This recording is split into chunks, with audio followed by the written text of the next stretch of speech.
ഓം ശാന്തി. രാജയോഗ ശിബിരം എന്ന തീർത്ഥയാത്ര നമ്മൾ തുടരുകയാണ്. ഇന്ന് ആത്മാവാകുന്ന നമ്മളെ എന്തുകൊണ്ടാണ് നിർമ്മിച്ചിരിക്കുന്നത് എന്ന ആ ഒരു സൂക്ഷ്മ രഹസ്യത്തിലേക്ക് നമ്മൾ യാത്ര ചെയ്യുകയാണ്. ആത്മാവ് തൻ്റെ 3 ഇന്ദ്രിയങ്ങളിലൂടെ പ്രവർത്തിക്കുന്നു എന്ന് നമ്മൾ കണ്ടു. മനസ്സ്, ബുദ്ധി, സംസ്കാരം. ഇതിൽ ഓരോ ഇന്ദ്രിയത്തിൻ്റെയും പ്രാധാന്യം അഥവാ ഓരോ ഇന്ദ്രിയവും പ്രവർത്തിക്കുന്ന രീതി, അത് നമ്മളിലുണ്ടാക്കുന്ന സ്വാധീനം എല്ലാം നമ്മൾ ആഴത്തിൽ പഠിച്ചു. അപ്പോൾ ആത്മ എന്ന് പറയുന്ന കാണാൻ സാധിക്കാത്ത അതിസൂക്ഷ്മമായിരിക്കുന്നൊരു ചൈതന്യ ശക്തി, ആ ശക്തിയെ ഈ പ്രപഞ്ചത്തിൽ മനസ്സിലാക്കണമെങ്കിൽ ശരീരം കൂടിയേ തീരൂ. ശരീരമില്ലെങ്കിൽ ആത്മാവിനും ഈ ലോകത്തിൽ ആർക്കും മനസ്സിലാവില്ല. ആത്മാവില്ലെങ്കിൽ ഈ ശരീരത്തിനും ഈ ലോകത്ത് വിലയില്ല. അഥവാ ശരീരം ജഡമായി തീരും, അതതിൻ്റെ മൂലാവസ്ഥയിലേക്ക് പോകും. ഇത്രയും പ്രാധാന്യമർഹിക്കുന്ന നമ്മളായിരിക്കുന്ന ആത്മാവ്, അതിനെ എന്തുകൊണ്ടാണ് നിർമ്മിച്ചിരിക്കുന്നത്, അതിൻ്റെ ബേസ് എന്താണ് എന്ന് ചോദിച്ചാൽ, ചിന്തിച്ചു നോക്കിയാൽ നമ്മുടെ മനസ്സിൻ്റെ ഉള്ളിൽ ഉത്തരം വരാൻ പ്രയാസമാണ്. കാരണം ഇന്നേ വരെ നമ്മൾ അങ്ങനെ ഒരു കാര്യം ചിന്തിച്ചിട്ടേ ഇല്ല. ഇതിനെ നമുക്ക് വളരെ ലളിതമായ ഒരു ലോജിക്കിലൂടെ മനസ്സിലാക്കാനായിട്ട് സാധിക്കും. ഈ ശരീരം നിർമ്മിച്ചിരിക്കുന്നത് പഞ്ചഭൂതം അഥവാ പഞ്ചതത്വങ്ങൾ കൊണ്ടാണ്. ഭൂമി, വായു, അഗ്നി, ആകാശം, ജലം, പഞ്ചതത്വങ്ങൾ കൊണ്ട് നിർമ്മിച്ചിരിക്കുന്ന ഈ ശരീരത്തെ നിർമ്മിച്ചിരിക്കുന്നത് എന്തുകൊണ്ടാണെന്ന് നമ്മൾ മനസ്സിലാക്കുമ്പോൾ ആത്മാവിനെ നിർമ്മിച്ചിരിക്കുന്നത് എന്തുകൊണ്ടാണെന്ന് മനസ്സിലാക്കാനും നമുക്ക് എളുപ്പമായിരിക്കും. നമുക്ക് ദാഹിക്കുകയാണെന്ന് വിചാരിക്കാം. ദാഹിക്കുന്ന സമയത്ത് ജലം തന്നെ നമുക്ക് വേണം. പകരം ജലം പോലുള്ള പെട്രോളോ മണ്ണെണ്ണയോ അല്ലെങ്കിൽ തേനോ വെളിച്ചെണ്ണയോ നെയ്യോ ഒന്നും നമുക്ക് കുടിക്കാൻ പറ്റില്ല. എന്തെന്നെ വേണം? ജലം തന്നെ വേണം.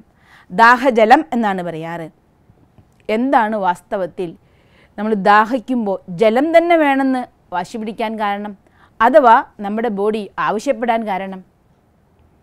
വളരെ സിമ്പിളായി ചിന്തിച്ചു കഴിഞ്ഞാൽ, ഈ ശരീരമാകുന്ന വലിയ ഫാക്ടറി വർക്ക് ചെയ്യുമ്പോൾ, ഇതിൽ ജലാംശം കുറയുമ്പോൾ നമുക്കുണ്ടാകുന്നൊരു തോന്നൽ, അതൊരു ഫീലിംഗ് ആണ് ദാഹം.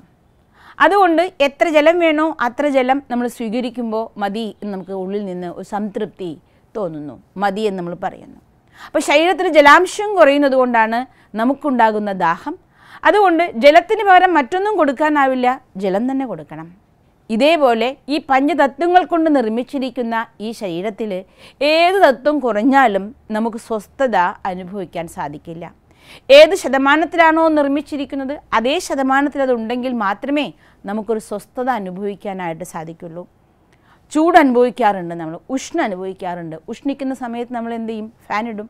എന്താണ് ഉഷ്ണം എന്ന് പറഞ്ഞാൽ, നമ്മുടെ ശരീരത്തിൽ അഗ്നിയുടെ അംശം കൂടുമ്പോൾ ഉഷ്ണമായിട്ട് നമുക്ക് ഫീൽ ചെയ്യും. അപ്പോൾ അഗ്നിയുടെ അംശത്തെ ശമിപ്പിക്കാൻ നമ്മൾ ഫാൻ ഇടും. വളരെ തണുപ്പ് അനുഭവമാകുന്ന സമയത്ത് നമ്മൾ ചൂടുവസ്ത്രങ്ങൾ ധരിക്കാറുണ്ട്. അതായത് അഗ്നിയുടെ അംശം കുറയുമ്പോൾ നമുക്കതിനെ ബാലൻസ് ചെയ്യാൻ നമ്മൾ ചൂടുവസ്ത്രങ്ങൾ ധരിക്കും. ഇതുപോലെ ഈ പഞ്ചതത്വങ്ങളും ശരിയായ അനുപാതത്തിലുണ്ടാകുമ്പോൾ നമ്മൾ ശരീരത്തിൻ്റെ സുഖകരമായ ഒരവസ്ഥ അനുഭവിക്കുന്നു. അപ്പോൾ ഇതേപോലെ തന്നെ പഞ്ചതത്വങ്ങളിലുള്ള സാധനങ്ങളല്ലാതെ ജലം, അഗ്നി, വായു, ആകാശം, അല്ലെങ്കിൽ നമ്മുടെ ആഹാരം, പാർപ്പിടം, വസ്ത്രം, ഇതൊന്നും അല്ലാതെ, ഇതൊക്കെ ഉണ്ടെങ്കിലും നമ്മൾ ഇതിലും അപ്പുറം മറ്റൊന്നുണ്ടെങ്കിൽ മാത്രമേ സ്വസ്ഥത അനുഭവിക്കാറുള്ളൂ. ചിന്തിച്ചു നോക്കിയിട്ടുണ്ടോ? എന്താണ് ആ സംഗതി? എന്താണ് ആ സാധനം? അതൊരു സാധനമല്ല. നമുക്കറിയാം, എല്ലാ വിഭവസമൃദ്ധമായ ആഹാരം ഉണ്ടെങ്കിൽ പോലും അത് കഴിക്കാൻ നമുക്ക് രുചി തോന്നണമെങ്കിൽ, സ്വാദ് തോന്നണമെങ്കിൽ നമുക്ക് സ്നേഹം ആവശ്യമാണ്. സ്നേഹമില്ലാത്തൊരു വീട്ടിൽ നമ്മളോട് ആഹാരം കഴിക്കാൻ വിളിച്ചു കഴിഞ്ഞാൽ നമ്മൾ കാരണങ്ങൾ പറയും. എനിക്ക് വിശപ്പില്ല, അല്ലെങ്കിൽ ഇപ്പോൾ ഞാൻ കഴിച്ചിട്ടേ ഉള്ളൂ, എനിക്ക് വേണ്ട എന്നൊക്കെ നമ്മൾ കാരണങ്ങൾ പറഞ്ഞൊഴിഞ്ഞു മാറും. എന്താണ് കാരണം? ആഹാരത്തിൻ്റെ രുചി വേണമെങ്കിൽ, സ്വാദ് വേണമെങ്കിൽ സ്നേഹം ആവശ്യമാണ്. എവിടെ നമ്മൾ പോയാലും നമ്മുടെ വീട്ടിലേക്ക് തിരിച്ചെത്തുമ്പോൾ നമുക്ക് ഒരുപാട് ആനന്ദം അനുഭവം, ഒരുപാട് സ്വസ്ഥത അനുഭവമാവും. കാരണം സ്നേഹമുള്ളവരെല്ലാം നമ്മളെ കാത്തിരിക്കുന്ന സ്ഥലം, നമ്മുടെ വീട് കൂടുമ്പോൾ ഇമ്പമുള്ള ആ ഒരു സ്ഥലത്ത് എത്തുമ്പോൾ നമ്മുടെ മനസ്സിന് സ്നേഹത്തിൻ്റെ അനുഭൂതി കിട്ടുമ്പോൾ നമുക്കൊരുപാട് സുഖം അനുഭവമാവും. ഈ സ്നേഹം എന്ന് പറയുന്നത് എന്താണ്? ഒരു കടയിൽ നമുക്ക് വാങ്ങാൻ കിട്ടുമോ? ഒരു ഇഞ്ചക്ഷൻ എടുക്കാൻ കഴിയുമോ? അല്ലെങ്കിൽ 1 കിലോ വാങ്ങുക, 1 ലിറ്റർ വാങ്ങാവുന്ന സാധനമാണോ ഈ സ്നേഹം എന്ന് പറയുന്നത്? അല്ല. ഇത് നമ്മളെ ഉണ്ടാക്കിയിരിക്കുന്ന, നാമാകുന്ന ആത്മാവിനെ നിർമ്മിച്ചിരിക്കുന്ന ഒരു മൂലഗുണമാണ് സ്നേഹം എന്ന് പറയുന്നത്. ഈ സ്നേഹമില്ലാതെ ആർക്കും ഈ പ്രപഞ്ചത്തിൽ ജീവിക്കാൻ സാധ്യമല്ല. സ്നേഹത്തിൻ്റെ ഭാവം നടിച്ചുകൊണ്ട് പലരും ചതിക്കാറുണ്ട്. കാരണം സ്നേഹം എന്ന ഭാവം കാണുമ്പോൾ നമ്മളെല്ലാ മനുഷ്യാത്മാക്കളും അറിയാതെ അതിനാൽ സ്വാധീനിക്കപ്പെടും. സ്നേഹമില്ലാതെ പോയാൽ നമുക്ക് രോഗം അനുഭവമാവും. നമ്മുടെ വളർച്ച അതിൻ്റെ പൂർണ്ണ രീതിയിൽ നടക്കില്ല. കുട്ടികൾക്ക് സ്നേഹം കിട്ടിയില്ലെങ്കിൽ അവരുടെ വളർച്ച, അവരുടെ വികസനം പൂർണ്ണ രീതിയിൽ വളരില്ല. വയസ്സായവർക്ക് സ്നേഹം കിട്ടിയില്ലെങ്കിൽ അവർക്ക് പലതര സൈക്കോസൊമാറ്റിക് ഡിസീസസ്, അതായത് സൈക്കി മീൻസ് മനസ്സ്, സോമ മീൻസ് ശരീരത്തിനുണ്ടാകുന്ന പലതരം രോഗങ്ങൾ. അതുകൊണ്ടാണ് നമുക്കിന്ന് പലർക്കും രോഗം എന്ന് പറയുന്നത് തന്നെ ചോദിച്ചു കഴിഞ്ഞാൽ സൈക്കോസൊമാറ്റിക് ഡിസീസസ് ആണ്. അതായത് മനസ്സിനുണ്ടാകുന്ന അസ്വസ്ഥതകൾ മൂലം ശരീരത്തിനെ ബാധിക്കുന്ന രോഗങ്ങൾ എന്ന് പറയുന്നത്. അപ്പോൾ സ്നേഹം വലിയൊരു അമൃതാണ്. ശരീരത്തിനും വളർച്ച സഹായിക്കും, മനസ്സിൻ്റെ വളർച്ചയ്ക്കും സഹായിക്കും, ആരോഗ്യത്തിനും സഹായിക്കും, സംബന്ധങ്ങളെ ശീതളമാക്കാനും സഹായിക്കുന്ന ഒരു അമൃതാണ് സ്നേഹം. ഈ സ്നേഹം എന്ന് പറയുന്നത് നമ്മൾ ആത്മാവിനെ നിർമ്മിച്ചിരിക്കുന്ന ഒരു ഘടകമാണ്, ഒരു വാല്യൂ ആണ്, കോർ വാല്യൂ ആണ്.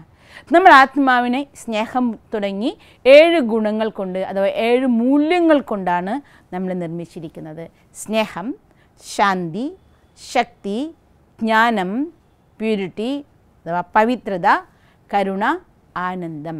ഇങ്ങനെ 7 ഗുണങ്ങൾ കൊണ്ട് നിർമ്മിച്ചിരിക്കുന്ന അതിസൂക്ഷ്മമായിരിക്കുന്ന ഒരു ചൈതന്യ ശക്തിയാണ് നമ്മൾ ആത്മാവ്.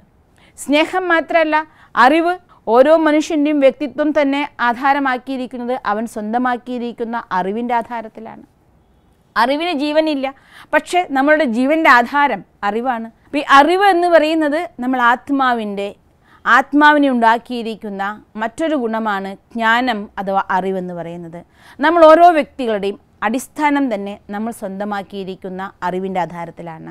ഏതറിവാണോ നമ്മൾ സ്വന്തമാക്കിയിരിക്കുന്നത് അതിൻ്റെ ആധാരത്തിലാണ് നമ്മൾ ടീച്ചർ എന്ന് വിളിക്കുന്നു, വക്കീൽ എന്ന് വിളിക്കുന്നു, ഡോക്ടർ എന്ന് വിളിക്കുന്നു. അപ്പോൾ ഒരു പാറ്റേൺ ഓഫ് നോളേജ് അഥവാ ഒരു പ്രത്യേക വിഭാഗത്തിലെ അറിവ് നമ്മൾ സ്വന്തമാക്കുമ്പോൾ നമ്മുടെ പേഴ്സണാലിറ്റി അഥവാ നമ്മുടെ ഐഡൻറ്റിറ്റി അതിൻ്റെ ആധാരത്തിലായി തീരുന്നു. പക്ഷേ എല്ലാ അറിവും നേടിയപ്പോഴും നമ്മൾ യഥാർത്ഥമായി ആരാണ് എന്ന അറിവ് നമുക്ക് മിസ്സായതുകൊണ്ടാണ് ജീവിതത്തിലെ എല്ലാ പ്രശ്നങ്ങൾക്കും നമുക്ക് ആധാരമായത്. അതുകൊണ്ട് യഥാർത്ഥത്തിൽ നമ്മൾ ആരാണ് എന്ന സത്യമായ ആ ഒരു ചെറിയ അറിവ് കൂടി നമ്മൾ സ്വന്തമാക്കുന്നതോടെ വലിയ അറിവായി മാറി എല്ലാ അറിവിനെയും വിധിപ്രകാരം ഉപയോഗിക്കാൻ നമുക്ക് സാധിക്കും. അതുപോലെ നമ്മുടെ സംബന്ധങ്ങളിൽ പ്യൂരിറ്റി അഥവാ പവിത്രത എന്നൊക്കെ പറയുമ്പോൾ നമ്മൾ വിചാരിക്കുക സന്യാസിയെ പോലെ, അല്ലെങ്കിൽ കുളിച്ചതിന് ശേഷം ആഹാരം ഉണ്ടാക്കുക, ശുദ്ധമായ വ്രതങ്ങളോട് ജീവിക്കുക, ഇത് മാത്രമാണ് നമ്മുടെ മനസ്സിൽ ഉണർന്നു വരിക. ഇതൊക്കെ സന്യാസിമാർക്ക് സാധിക്കുന്ന കാര്യമാണ്. ഗൃഹസ്ഥത്തിലിരിക്കുന്ന നമ്മളെ കൊണ്ട് അതൊന്നും സ്വീകരിക്കാനാകില്ല എന്നൊക്കെ പലരും ചിന്തിച്ചു പോകും. സത്യത്തിൽ പവിത്രത നമുക്കൊക്കെ അത്യാവശ്യമാണ്. പവിത്രത ഇല്ലെങ്കിൽ അത് നമുക്ക് ജീവിക്കാൻ തന്നെ സാധ്യമാകില്ല. പവിത്രതയുടെ വ്യാവഹാരിക ഭാവമാണ് വിശ്വാസം എന്നുള്ളത്. പരസ്പരം സംബന്ധങ്ങളെ ഉറയ്ക്കുന്നത് വിശ്വാസത്തിൻ്റെ ആധാരത്തിലാണല്ലോ. വിശ്വാസമില്ലാത്ത സംബന്ധങ്ങളുടെ കൂടെ ജീവിക്കാൻ അഥവാ ബന്ധുക്കളുടെ കൂടെ ജീവിക്കാൻ നമുക്ക് സാധ്യമേ അല്ല. എവിടെ വിശ്വാസം നഷ്ടപ്പെട്ടോ അവിടെ നമ്മൾ ആ സംബന്ധം അഥവാ ആ റിലേഷൻഷിപ്പ് നമ്മൾ കട്ട് ചെയ്യുന്നു. അപ്പോൾ സംബന്ധത്തിൻ്റെ ഉറപ്പ് വിശ്വാസത്തിൻ്റെ ആധാരത്തിലാണ്. അതുപോലെ തന്നെ സത്യസന്ധത അത് നമുക്കില്ലാതെ ജീവിക്കാനേ സാധ്യമല്ല. ഇത് പറയുമ്പോൾ ഒരു ചെറിയ കഥ ഓർമ്മ വരികയാണ്. ഒരു കള്ളൻ ഒരു ദിവസം രാത്രി എല്ലാ കൊച്ചു കള്ളന്മാരെയും കക്കാൻ അയക്കുകയാണ്. എല്ലാ പ്ലാനുകളും പറഞ്ഞതിന് ശേഷം അവസാനം കള്ളൻ പറയുകയാണ്, നാളെ രാവിലെ വരുന്ന സമയത്ത് എല്ലാവരും സത്യസന്ധമായിട്ട് കള്ള മുതൽ തിരിച്ചു കൊണ്ടുവന്നിട്ടുണ്ടായിരിക്കണം. അപ്പോൾ പോകുന്നത് കക്കാനാണ്. പക്ഷെ കള്ളനും ആഗ്രഹിക്കുന്നത് എന്താണ്?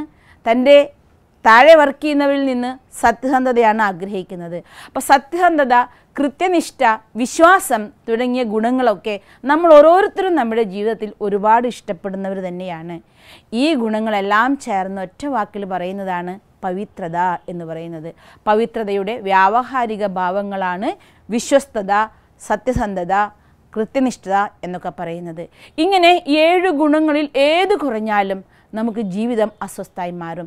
ഈ 7 ഗുണങ്ങൾ എന്ന് പറയുന്നത് കൊണ്ട് ഡയറക്റ്റ് പ്രപ്പോർഷനിലായിട്ടാണ് നമ്മുടെ ഈ ബോഡി നിർമ്മിച്ചിരിക്കുന്നതും. 7 ഗുണങ്ങൾ എത്ര നമ്മളുള്ളിൽ അതിൻ്റെ പ്യൂരിഫൈഡ് ഫോമിലുണ്ടോ, അതിൻ്റെ യഥാർത്ഥ വിധിപ്രകാരം ആ ഗുണങ്ങളെ നമ്മൾ കർമ്മത്തിൽ കൊണ്ടുവരുന്നുണ്ടോ, അത്രയും നമ്മുടെ ശരീരം ആരോഗ്യമുള്ളതായിരിക്കും. അഥവാ 7 ഗുണങ്ങളിൽ ഏതെങ്കിലും ഒന്ന് കുറയുന്ന സമയത്ത് അഥവാ നമ്മുടെ കർമ്മത്തിൽ അതിനെ ശരിയായി നമ്മൾ ഉപയോഗിച്ചിട്ടില്ല എങ്കിൽ നമ്മുടെ ശരീരത്തിന് രോഗങ്ങളും അതിൻ്റെ ആധാരത്തിൽ ഉണ്ടാവുകയും ചെയ്യും. സ്നേഹമെന്ന് പറയുമ്പോൾ നമ്മൾ സാധാരണ കാണിക്കുക, സ്നേഹത്തിൻ്റെ ചിഹ്നമൊക്കെ വരയ്ക്കുമ്പോൾ എന്താ കാണിക്കുക? ഹാർട്ടിൻ്റെ ചിഹ്നം വരയ്ക്കും. അതായത് സ്നേഹം എന്ന് പറയുന്ന ആ ദിവ്യമായ ഗുണം നമ്മുടെ ഹൃദയത്തിൻ്റെ പ്രവർത്തനവുമായി വളരെ ബന്ധപ്പെട്ട് കിടക്കുന്നു. നമ്മളുടെ ഹൃദയം എന്ന് പറയുന്നത് യഥാർത്ഥമായി എല്ലാവർക്കും സ്നേഹം കൊടുക്കുകയും വാങ്ങുകയും ചെയ്യുന്ന സമയത്ത് അൺകണ്ടീഷണലായി പ്യുവറായ പവിത്രമായ സ്നേഹം എല്ലാവർക്കും നമ്മൾ കൊടുക്കുകയും വാങ്ങുകയും ചെയ്യുകയാണെങ്കിൽ നമ്മുടെ ഹൃദയത്തിൻ്റെ പ്രവർത്തനം പൂർണ്ണമായി ശക്തമായി അതിന് പ്രവർത്തിക്കാനായിട്ട് സാധിക്കും. ഹാർട്ടിനുണ്ടാകുന്ന ബ്ലോക്കുകളും ഹാർട്ടിനുണ്ടാകുന്ന പ്രശ്നങ്ങളെയും ബ്രഹ്മകുമാരി ശിശുരി വിശ്വവിദ്യാലയത്തിൻ്റെ മെഡിക്കൽ വിങ് ഹാർട്ടിൻ്റെ ബ്ലോക്കുകൾ റിമൂവ് ചെയ്യാൻ വേണ്ടി ഈശ്വരീയ സ്നേഹത്തെ മെഡിറ്റേഷനിലൂടെ സ്വീകരിക്കുകയും ഒപ്പം തന്നെ അല്പം പഥ്യങ്ങളോട് കൂടിയ ജീവിതവും എക്സസൈസോട് കൂടിയ ജീവിതവും സത്സംഗത്തോടു കൂടിയ ജീവിതവും ആകുമ്പോൾ വിത്തൗട്ട് ഓപ്പറേഷൻ ഹാർട്ടിൻ്റെ ബ്ലോക്കുകൾ റിമൂവ് ചെയ്യാൻ സാധിക്കുന്നതായി പരീക്ഷണങ്ങളിലൂടെ പ്രവർത്തിച്ച് അത് സാധ്യമാക്കിയിട്ടുണ്ട്. അപ്പോൾ നമ്മുടെ ഹാർട്ടിൻ്റെ നല്ല വർക്കിന് വേണ്ടി, ഹാർട്ടിനെ ഹെൽത്തിയായി കിട്ടാൻ വേണ്ടി ഈശ്വരൻ്റെ സ്നേഹവും നമ്മൾ സ്വീകരിക്കണം. അതേസമയം നമ്മളുടെ ഉള്ളിലെ സ്നേഹം എല്ലാവർക്കും അൺകണ്ടീഷണലായി നമുക്ക് കൊടുക്കാനും സാധിക്കണം. ഈ സ്നേഹം ഉപയോഗിച്ച് മറ്റൊരാളെ ഉപദ്രവിക്കാതിരിക്കാനും നമുക്ക് സാധിക്കണം. ഇതുപോലെ തന്നെ ശാന്തി എന്ന് പറയുന്ന ഗുണം നമ്മുടെ റെസ്പിറേറ്ററി സിസ്റ്റം അഥവാ നമ്മളുടെ ശ്വസനേന്ദ്രിയ വ്യൂഹവുമായി ബന്ധപ്പെട്ട് കിടക്കുകയാണ്. നമ്മൾക്ക് എല്ലാവർക്കും ശാന്തമായി പെരുമാറാനും മറ്റുള്ളവരോട് ശാന്തമായി പെരുമാറാനും നമുക്കും ശാന്തമായ വിചാരധാരകൾ ഉണ്ടാക്കാനും കഴിഞ്ഞാൽ നമ്മുടെ ലങ്സ് കൃത്യമായി വർക്ക് ചെയ്യുന്നതാണ്. അഥവാ നമ്മുടെ കർമ്മങ്ങളിൽ അശാന്തിയുടെ സങ്കല്പങ്ങളോ മറ്റുള്ളവർക്ക് അശാന്തി ഉണ്ടാക്കുന്ന കർമ്മങ്ങളോ നമ്മൾ ചെയ്യുകയാണ് എങ്കിൽ തീർച്ചയായിട്ടും അതിൻ്റെ റിസൾട്ടായിട്ട് നമ്മുടെ ശരീരത്തിൽ ശ്വസനേന്ദ്രിയങ്ങളുടെ പ്രവർത്തനം നമുക്ക് അത് എപ്പോഴെങ്കിലും എന്തെങ്കിലും ചെറിയൊരു അസുഖം വരുമ്പോഴേക്കും, ചെറിയൊരു സിറ്റുവേഷൻസ് ആകെ മാറി അസ്വസ്ഥത അനുഭവിക്കുന്ന ഒരു സ്ഥിതി വരുമ്പോഴേക്കും നമ്മുടെ ശരീരത്തിൻ്റെ ശ്വസനേന്ദ്രിയ വ്യൂഹത്തിനെ ആയിരിക്കും അത് ആദ്യമായിട്ട് ബാധിക്കുക. അപ്പോൾ 7 ഗുണങ്ങളെ ഓരോന്നും നമ്മുടെ കർമ്മത്തിൽ നല്ല രീതിയിൽ കൊണ്ടുവരുന്നുണ്ടോ അത്രയും നമ്മുടെ ശരീരം സമ്പൂർണ്ണ ആരോഗ്യമുള്ളതായി തീരും. പക്ഷേ ഇന്ന് എല്ലാവരും ഒന്നിലല്ലെങ്കിൽ മറ്റൊന്നിൽ ഗുണങ്ങൾ കുറവാണ് നമ്മുടെ ഉള്ളിലുള്ളത്. അതുകൊണ്ട് തന്നെ ഏതെങ്കിലും ക്ലൈമറ്റ് ചേഞ്ച് വരുമ്പോൾ, സിറ്റുവേഷൻസ് മാറി മറിയുന്ന സമയത്ത്, ശരീരത്തിന് ആരോഗ്യം നഷ്ടപ്പെടുന്ന സമയം വരുമ്പോൾ ഏത് ആത്മാവിൻ്റെ ഉള്ളിൽ ഏത് ഗുണമാണോ കുറവുള്ളത് ആ ആത്മാവിൻ്റെ ഉള്ളിൽ ആ സിസ്റ്റത്തിനെ ബാധിക്കുന്ന രീതിയിൽ രോഗങ്ങൾ ഉണ്ടാവാറുണ്ട്. അപ്പോൾ അതുകൊണ്ട് തന്നെ നമ്മൾ ആത്മാവിൻ്റെ ഉള്ളിൽ 7 ഗുണങ്ങളും നിറയുന്ന സമയത്ത് ശരീരവും സമ്പൂർണ്ണ ആരോഗ്യമുള്ളതായിരിക്കും. നമ്മൾ ആത്മാക്കളും സ്വഭാവത്തിലും വളരെ സമ്പൂർണ്ണതയുള്ളവരായിരിക്കും. നമുക്ക് സമ്പൂർണ്ണ സുഖം അനുഭവിക്കാനും സാധിക്കും. അതുകൊണ്ട് 7 ഗുണങ്ങളിൽ നമ്മളിലേക്ക് നിറയ്ക്കണമെങ്കിൽ നമുക്ക് എവിടെ നിന്നാണ് 7 ഗുണങ്ങളെ കിട്ടാൻ സാധിക്കുക? അത് മെഡിറ്റേഷനിലൂടെ നമുക്ക് ആ 7 ഗുണങ്ങളും ഈശ്വരനിൽ നിന്ന് ചാർജ് പോയ ബാറ്ററിയിലേക്ക് റീചാർജ് ചെയ്യുമ്പോഴേ നമ്മൾ ആ ആത്മാവാകുന്ന ഈ ബാറ്ററിയിലേക്ക് ചാർജ് ചെയ്യാൻ സാധിക്കും. അപ്പോൾ നമ്മൾ ആത്മാവിന് ഈ ശരീരം ഉപേക്ഷിച്ചേ മതിയാവൂ. എന്നും ഒരു ശരീരത്തിൽ ഇരിക്കുക എന്നുള്ളത് സാധ്യമല്ല. അപ്പോൾ ഒരു ശരീരം വിട്ട് മറ്റൊരു ശരീരത്തിലേക്ക് ആത്മാവ് പോകുന്ന ആ പ്രക്രിയ, ഈ പ്രക്രിയയാണ് മരണം എന്ന് പറയുന്നത്. നമ്മൾ ആത്മാവ് ഒരു ശരീരത്തിൽ പ്രവേശിക്കുമ്പോൾ അതിനെ ജനനം എന്നും പറയുന്നു. അപ്പോൾ ഈ ശരീരത്തിൽ നിന്ന് വിടുന്ന സമയത്ത് നമ്മുടെ അവസ്ഥ എന്തായിരിക്കും? ഇനി അടുത്ത ശരീരം എടുക്കുന്നത് വരെ നമ്മൾ ആത്മാ എവിടെയായിരിക്കും ഉണ്ടാവുക? ഇതിനെക്കുറിച്ചൊക്കെ അടുത്ത എപ്പിസോഡിൽ നമുക്ക് കാണാം. ഓം ശാന്തി. നിങ്ങൾക്ക് ഈ വീഡിയോ ഇഷ്ടമായി എങ്കിൽ ഈ ചാനൽ സബ്സ്ക്രൈബ് ചെയ്യുന്നതിനായി മൊബൈൽ സ്ക്രീനിൽ യൂട്യൂബ് എന്ന ആപ്ലിക്കേഷൻ തുറന്ന് മുകളിൽ സെർച്ച് ബാറിൽ BK സ്പേസ് ഷീജ എന്ന് ടൈപ്പ് ചെയ്യണം. തുടർന്ന് സബ്സ്ക്രൈബ് എന്ന ചുവന്ന നിറത്തിലുള്ള ബട്ടൺ ക്ലിക്ക് ചെയ്യണം. അപ്പോൾ വലതുവശത്ത് പ്രത്യക്ഷപ്പെടുന്ന ബെൽ ഐക്കൺ കൂടി ക്ലിക്ക് ചെയ്യാൻ മറക്കരുത്. അതിലൂടെ വീഡിയോ അപ്ലോഡ് ചെയ്യുന്ന അതേ സമയം നോട്ടിഫിക്കേഷൻ മൊബൈലിൽ ലഭിക്കാനും വീഡിയോ കാണാനും സാധിക്കുന്നതാണ്. ഈ ചാനൽ സബ്സ്ക്രൈബ് ചെയ്ത ഓരോരുത്തർക്കും നന്ദി.